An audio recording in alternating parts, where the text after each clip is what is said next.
Assalamualaikum warahmatullahi wabarakatuh.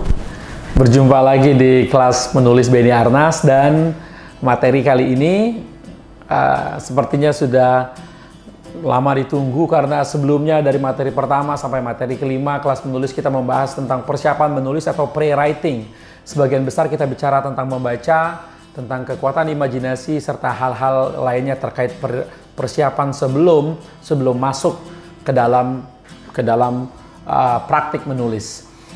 Semoga materi kali ini sesuai dengan harapan, dan ini merupakan salah satu hal yang harus saya ketengahkan pertama kali, yaitu tentang premis. Lebih spesifiknya lagi, yaitu premis tulisan fiksi dan non-fiksi. Selamat menyimak, semoga bermanfaat.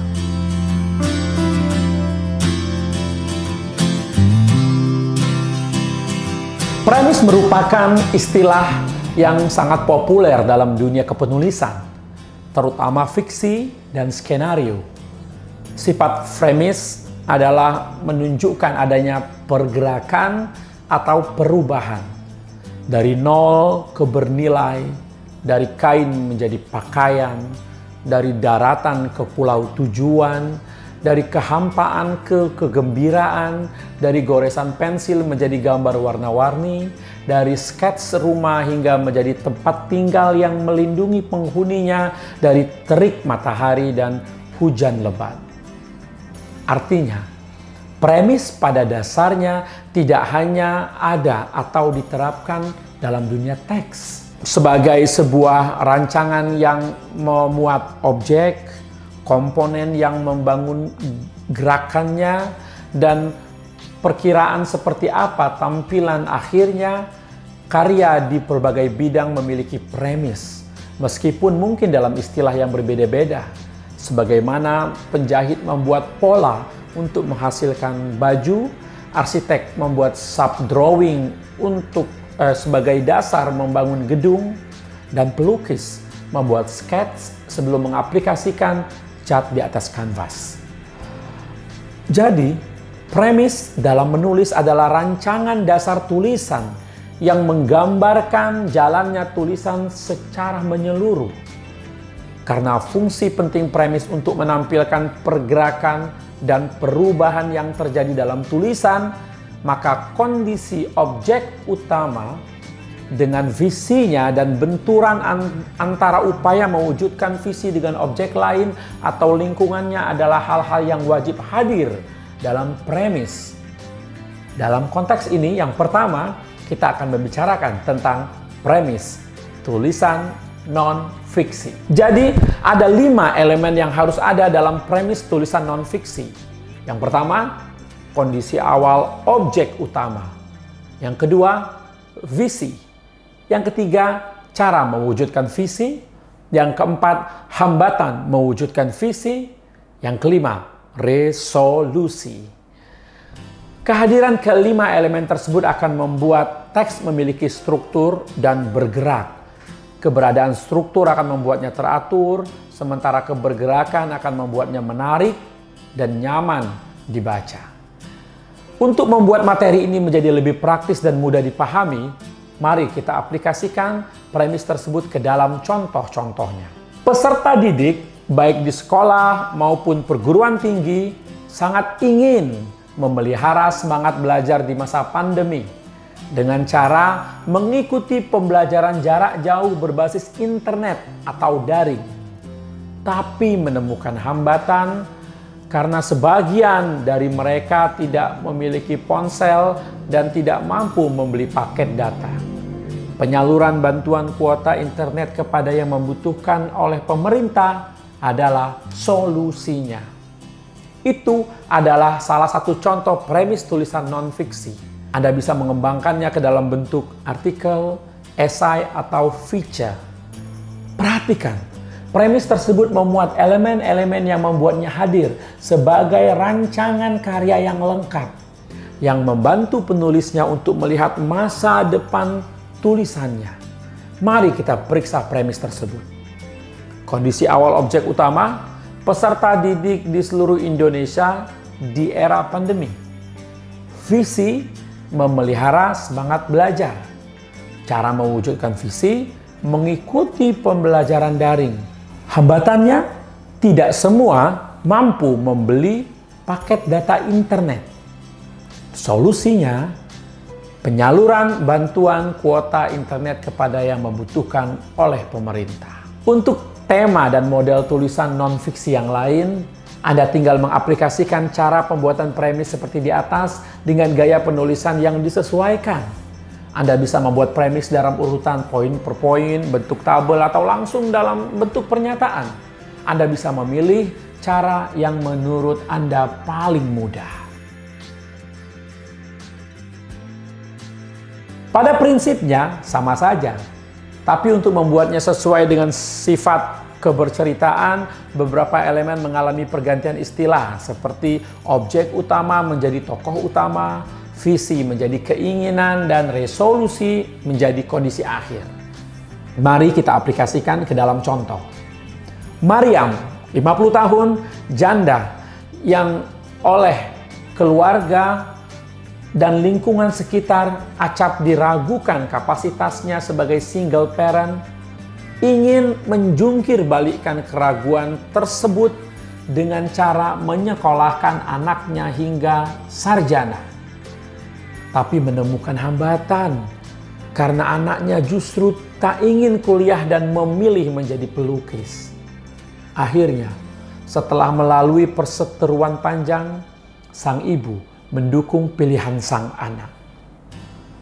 Mari kita periksa. Kondisi awal tokoh utama, Maryam, single parent yang diragukan keluarga dan tetangga bisa menjadi ibu yang baik untuk anak semata wayangnya.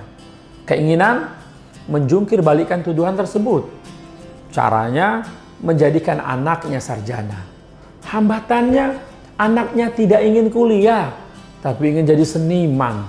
Kondisi akhir, sang ibu mendukung pilihan anaknya.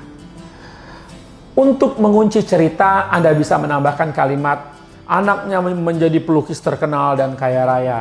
Atau ibunya sadar kalau kebahagiaan keluarga lebih penting daripada mendengarkan omongan orang lain. Atau pernyataan-pernyataan yang Anda pikir bisa menguatkan premis lainnya. Lakukan senyaman dan segembira Anda. Asalkan premis itu bisa tampil sebagai rancangan cerita yang membuat Anda yakin kalau teks Anda akan bergerak dan tidak bertele-tele. Begitulah contoh premis tulisan fiksi yang lengkap, yang membuat siapapun yang membacanya tahu dan paham bagaimana cerita bergerak, mencapai klimaks, hingga menemukan resolusi. Tapi ada hal yang perlu dicatat.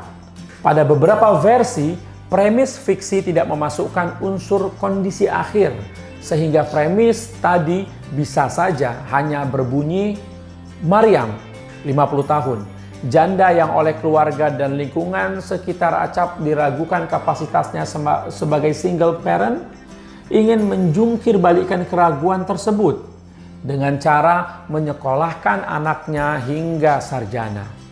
Tapi menemukan hambatan karena anaknya justru tak ingin kuliah dan memilih menjadi pelukis. Hal itu dilakukan biasanya karena keempat elemen premis dianggap sudah cukup untuk menampilkan cerita yang bergerak, sekaligus memberikan penulis kebebasan dalam mengeksplorasi resolusi atau ending atau kondisi akhir sebuah cerita. Nah, Anda bisa berlatih membuat premis teks fiksi untuk tema dan model cerita apapun. Sekali lagi, mau menggunakan urutan poin per poin, dalam tabel atau langsung dalam bentuk pernyataan, silakan Anda pilih sendiri. Bahkan seperti yang saya utarakan di atas, apabila Anda ingin menghilangkan elemen kelima atau kondisi akhir karena hal itu membuat Anda lebih nyaman dan bebas menulis, lakukan saja. Tidak masalah. Selain sebagai sebuah rancangan dasar untuk melihat masa depan tulisan kita, apakah ada fungsi premis yang lain? Ya, sebagai sebuah rancangan untuk melihat masa depan tulisan, fungsi premis yang tak kalah pentingnya adalah mengingatkan sekaligus mengontrol kecenderungan penulis agar tidak melantur ke sana kemari sehingga keluar rel cerita. Ya, dengan senantiasa menjenguk premis, lingkungan imajinasi penulis akan terkontrol untuk bersetia dengan desain yang telah dibuat. Kedua, memastikan cerita bergerak secara proporsional. Ya, keberadaan premis secara otomatis membuat Anda berhitung atau bisa memprediksi panjang pendeknya sebuah karya teks. Kalau Anda memiliki kesadaran atau pemahaman bahwa keberadaan konfliklah yang membuat cerita bergerak dengan seru dan tidak monoton, Anda akan memberikan porsi yang cukup besar pada perbenturan yang tak lain tak bukan dihasilkan oleh pertemuan cara dan hambatan, sehingga teks tentang konflik pun akan relatif lebih panjang daripada yang lain. Anda bisa membuat kotak persentase untuk membantu dalam menghasilkan tulisan dengan porsi teks yang proporsional, atau dengan kata lain, bahkan premis akan memungkinkan Anda memprediksi ketebalan sebuah karya teks. Yang ketiga, fungsi premis yang lain adalah menjawab banyak sekali pertanyaan dan keluhan klasik. Misalnya, bagaimana membuat kita konsisten dengan tema, bagaimana membuat tulisan kita fokus, bagaimana mengatasi writer's block, atau saya sudah menulis panjang sekali, tapi bingung bagaimana mengakhirinya. Ya, keberadaan premis akan menjawab semuanya.